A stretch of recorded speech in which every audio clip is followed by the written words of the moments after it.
다시 한번 벌어질 뻔했던 뉴욕의 비행기 재난.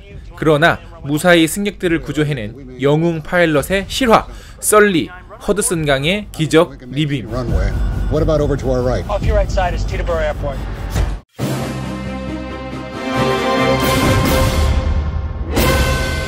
42년 경력의 베테랑 파일럿 썰리는 일생일대의 최대의 위기를 맞게 됩니다. 바로 엔진 고장으로 인한 추락을 막아야 하는데요. 본능적이고 침착한 판단으로 허드슨 강 위에 무사히 안착하지만 정작 사건을 조사하는 진상위원회는 그렇게 생각하지 않나 봅니다. 과연 그는 승객들을 구조한 영웅일까요? 아니면 진상위원회의 말대로 더 안전한 방법이 있었던 걸까요? 실화를 바탕으로 한 드라마 영화입니다. 안녕하세요. 같이 영화 보는 남자 엉준입니다. 이 영화는 배우 출신으로서 지금은 감독으로 오히려 명성을 쌓아가고 있는 클린트 이스트우드의 신작 영화입니다. 클린트 이스트우드가 만드는 영화들은 사실 대부분 실화를 바탕으로 하고 있고요. 미국에서는 영웅으로 추앙받는 사람들의 일대기를 그리는 영화를 주로 만들어 오고 계세요. 그러나 그가 만드는 어떤 영웅담은 그 영웅들의 활약상을 미화시켜주는 이야기가 아니라 그 사람이 그 당시에 개인적으로 느꼈던 고뇌라든가 그 주변에서 그를 바라봤던 시선들을 약간 냉담하게 바라보면서 오히려 그 영웅의 활약상을 좀 더 높이 보여주는 그런 식의 영화를 주로 만들어 오고 있습니다. 바로 그래서 이 영화는 그의 취향이 제대로 발현된 그런 영화예요. 사실 그렇기 때문에 저는 오히려 클린트 감독의 영화가 그렇게 취향은 아니었어요. 어떤 영화는 마음에 들었지만 어떤 영화는 그렇게 썩 이해가 되지 않는, 왜냐면 이제 너무나도 그 미국적인 문화를 다루고 있기 때문에 정서적으로 받아들여지지 않는 부분들이 있었던 게 바로 사실입니다. 하지만 이번은 그렇지 않았어요. 일단 시작은 그 강 위에 비행기가 불시착한 바로 그 직후, 그러니까 무사히 승객들을 구조해낸 이후에 이 썰리가 신문하듯이 이 진상위원회에서 조사를 받으면서 시작을 합니다. 그가 느끼고 있는 혼란스러운 감정에 관객들을 몰입시킨 다음에 중반부쯤부터 이 진짜 사건을 아주 그 다큐멘터리처럼 아주 냉철하게 냉담하게 보여주면서 그때부터는 진짜 완벽하게 모든 관객들이 주인공의 심리에 감정이입될 수밖에 없는 상황이 만들어져요. 이렇게 실화를 다루는 영화들은 자칫 연기 톤이 조금만 튀거나 조금만 이상한 캐릭터가 등장을 해도 그 흐름이 깨질 수밖에 없습니다. 그런데 이 영화는 그냥 그 사소하게 지나가는 엑스트라 하나조차도 아주 디테일하고 사실적인 연기를 선보이고 있어요. 그렇기 때문에 이 관객들의 몰입이 방해가 되는 요소가 사실상 거의 없습니다.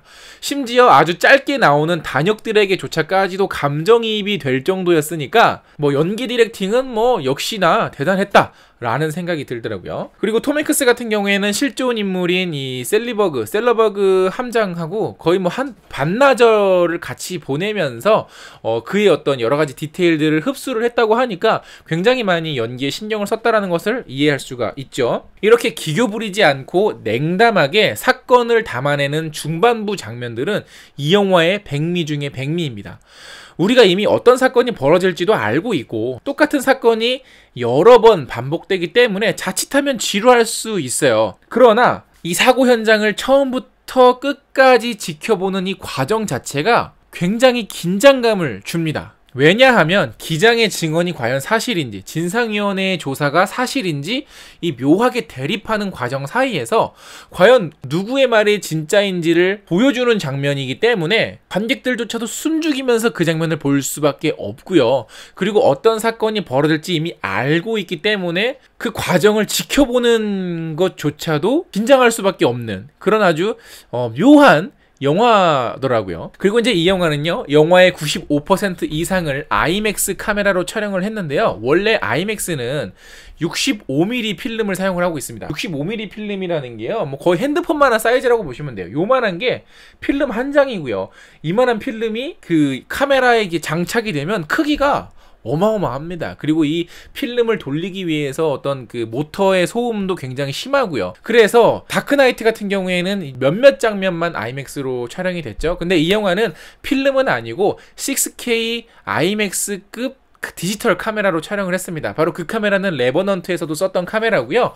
앞으로 어벤져스 3편, 4편에서도 적극적으로 그 카메라를 활용을 해서 영화를 만든다고 해요. 그러니까 앞으로 아이맥스로 관람을 해야 될 영화들이 점점 많아지고 있다라는 거죠.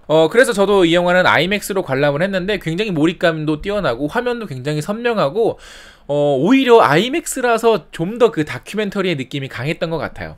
그런데 뭔가 조금 아쉬운 건 우리가 그 흔히 봤던 어떤 구도가 아니기 때문에 약간 피사체가 화면 양옆에 이렇게 애매하게 있거나 그 관객들의 시선이 얘한테 가야 되는지 얘한테 가야 되는지 약간 애매했던 앵글이 있었던 건 사실이에요. 그래서 아이맥스라서 조금 어색했던 것은 아닐까라는 생각이 좀 들 정도여서 그 부분은 조금 아쉽습니다. 영화에 이제 그 추락했던 비행기는 A320 비행기였는데 이 영화도 실제로 그 은퇴했던 A320 비행기를 구매해서 세트장으로 만들어서 촬영을 했다고 합니다. 그렇기 때문에 아무래도 좀 더 리얼한 현실감을 느낄 수가 있었죠. 저는 그리고 또 하나 마음에 들었던 장면은 이 영화가 이제 어찌됐든 뉴욕 한복판에서 벌어진 사고잖아요. 그래서 비행기가 저공으로 그 뉴욕 한복판을 쓱 지나가는 장면이 어떤 그 목격자의 시선으로 나오는 컷들이 몇 개 있어요. 근데 그 안에서 아주 정말 짧은 컷이지만 9.11 테러 때 느꼈던 그 공포의 감정들이 관객들도 그리고 그 영화 속에 있는 목격자들도 느껴지더라고요. 그 사건과는 반대로 이 영화에서는 정말 무사히 모든 승객들이 구조가 됐기 때문에 거기서 느껴지는 안도감, 거기서 느껴지는 주인공의 어떤 영웅적인 행동들이 오히려 더 마지막에 가서는 오히려 좀 더 큰 효과를 내는 것이 아니었나라는 생각이 들어서 저의 적성에 맞지 않았던 클린트 영화 감독치고는 굉장히 설득력 있었고 굉장히 몰입감이 있었던 영화였습니다. 그리고 이 영화는 그 실제 사고 현장 근처에서 시사회를 열기도 하면서 화제를 불러일으키기도 했고요. 엔딩 크레딧 중간에 실제 주인공하고 생존자들이 나와서 이렇게 회포를 푸는 장면이 나오니까 궁금하신 분들이 있으면 끝까지 다 보고 나오시는 것도 좋을 것 같습니다. 이 영화를 보면서 아무래도 우리에게도 트라우마로 남겨져 있는 그 사건을 안 떠올릴래야 안 떠올릴 수가 없죠. 그래서 오히려 영화는 해피엔딩이었지만 우리 관객들에게는 씁쓸한 열린 결말로 느껴지는 영화가 아니었나 싶습니다. 그래서 보고 나오면 더 가슴이 먹먹해지는 그런 영화였어요. 영화 보신 분들 계시면 영화에 대한 의견도 댓글로 많이 달아주시고요. 영상 마음에 드셨으면 좋아요 누르는 거 잊지 마시고 구독 버튼 아직 안 누르셨으면 구독 버튼도 꼭 눌러주세요. 그러면 전 다음에 더 좋은 영화, 더 재밌는 영화 리뷰로 찾아뵙겠습니다. 그런 전 다음에 만나요. 안녕! 감독이 얘기한 것 중에 한 가지 인상적인 게 있었습니다. 세월호를 염두에 둔 것은 아니지만 네.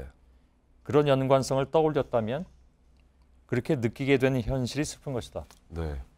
공감할 수 있을 것 같습니다. 네, 맞습니다. 예, 예.